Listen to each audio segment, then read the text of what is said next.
Syria. The name itself evokes images of ancient history, of civilizations rising and falling amidst a landscape painted in shades of ochre and gold. For decades, the Syrian people lived under authoritarian rule. Their voices were stifled, their freedoms curtailed. Yet, their spirit remained unbroken. The Arab Spring brought winds of hope. The toppling of dictators ignited a spark in Syrians. They dared to believe in change. The stage was set for a revolution. It began, as revolutions often do, with a whisper. A call for change, scrawled on a school wall in the southern city of Daraa. Inspired by the uprisings in Tunisia and Egypt, a group of teenagers, full of youthful idealism and righteous anger, dared to challenge the status quo. Their act of defiance, seemingly small and insignificant, proved to be the catalyst for a nationwide movement. The message, "It's your turn, doctor," a direct challenge to President Bashar al-Assad, spread like wildfire across the country. What started as a local protest against the detention and torture of these teenagers quickly morphed into a nationwide call for freedom and reform. People from all walks of life, students, teachers, doctors, lawyers, workers, took to the streets, their voices rising in unison, demanding an end to corruption, an end to oppression, an end to decades of fear. The demands of the Syrian people were not unreasonable. They yearned for basic human rights, for the freedom to express themselves without fear of reprisal, for the opportunity to participate in a political system that was responsive to their needs. They envisioned a Syria where the rule of law prevailed, where justice was served fairly, and where every citizen had a voice. Their demands were rooted in hope, in the belief that a better Syria was possible. The government's response to the peaceful protests was swift and brutal. Security forces, armed with live ammunition, opened fire on unarmed demonstrators.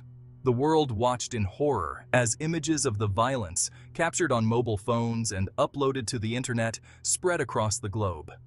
The Syrian government, clinging desperately to power, had unleashed a wave of terror upon its own people.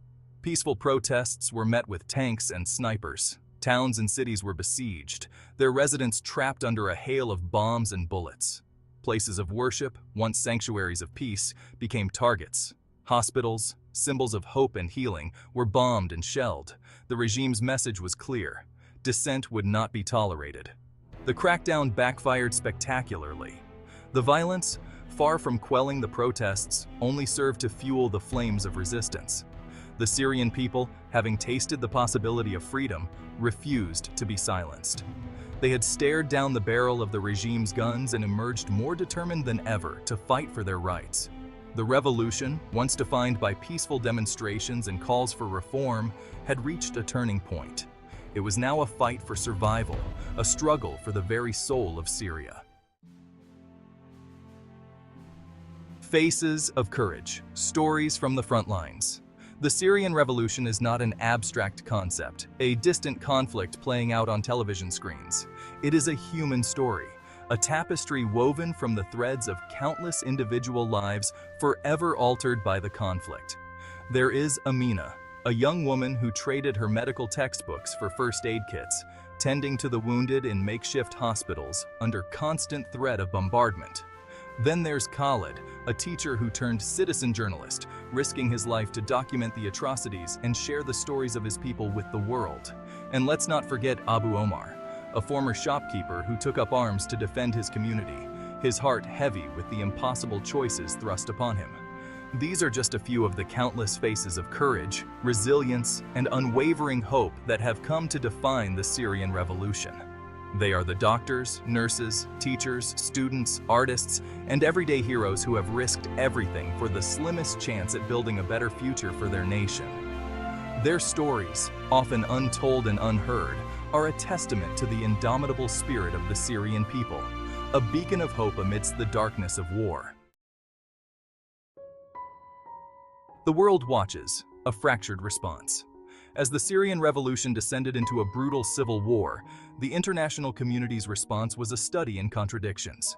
Statements of concern were issued, condemnations were declared, yet concrete action remained elusive. The world watched, seemingly paralyzed by the complexities of the conflict, as the humanitarian crisis spiraled out of control. Some countries, moved by the plight of the Syrian people, offered humanitarian aid and opened their borders to refugees fleeing the violence. Others, however, hesitated, their foreign policy decisions entangled in a web of geopolitical interests and strategic calculations. The Syrian people, caught in the crossfire of international politics, felt abandoned by the very world that had once promised to stand by them. The lack of a unified and decisive international response had devastating consequences. It emboldened the Syrian regime and its allies, who felt they could act with impunity. It also created a vacuum that allowed extremist groups to flourish, further complicating an already intractable conflict. The Syrian people, yearning for an end to the bloodshed, were left to grapple with the bitter reality that their pleas for help were falling on deaf ears. Amidst the rubble, hope endures. The Syrian conflict, with its staggering death toll, displacement of millions, and destruction of infrastructure, represents one of the most acute humanitarian crises of our time. Yet, even amidst the rubble and despair, the spirit of the Syrian people remains unbroken. Their resilience, their determination to rebuild their lives and their country, is a testament to the enduring power of the human spirit. In the face of unimaginable loss and suffering, the Syrian people have clung to hope.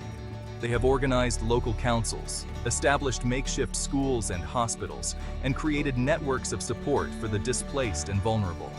Their courage, their refusal to be defined by the conflict, is a beacon of light in the darkness. The international community may have failed the Syrian people in their hour of need, but the Syrian people have not failed themselves. They have shown the world that even in the face of unimaginable adversity, the human spirit can endure.